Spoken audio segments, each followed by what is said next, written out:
আল্লাহর উপর অগাধ বিশ্বাস এবং আস্থা দিন দিন আমাদের কমছে, আর দুনিয়াকে পাওয়ার লোভ আমাদের বাড়ছে, ঠিক কি না? কিন্তু আমরা থাকতে আসি নাই, চলে যাব।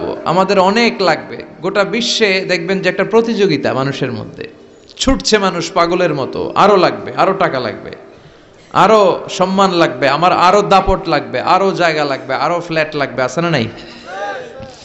বিশ্বনবী বলেন, বনি আদমের প্রত্যেককেও যদি একটা স্বর্ণের পাহাড়ের মালিক বানিয়ে দেয়া হয়। কিসের পাহাড়? কথা বলেন।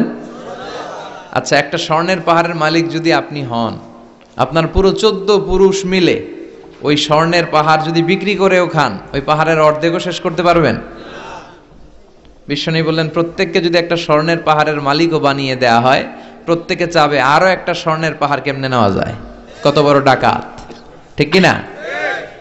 ওয়ালাই আমলা আফাহু ইল্লা তুরাব, কবরের মাটি ছাড়া কোনো কিছু বনি আদমের এই মুখকে বন্ধ করতে পারবে?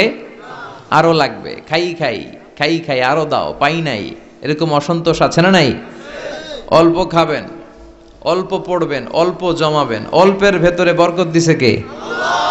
এজন্য বেশি বেশি আমরা করব না, অল্পে সন্তুষ্ট থাকব, আর শুকর করব একজনের, তিনি কে? কারণ তিনিই পারেন আপনার মনের সব জ্বালা যন্ত্রণা দূর করে দিতে।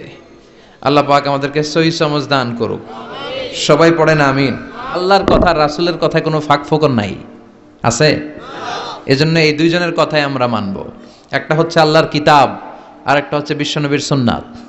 এই দুইটা আমরা আঁকড়ে ধরবো। রাজি আছেন তো? পৃথিবী যেদিকে যাক, আমি থাকবো দুইটা নিয়ে, ইনশাআল্লাহ। পড়েন।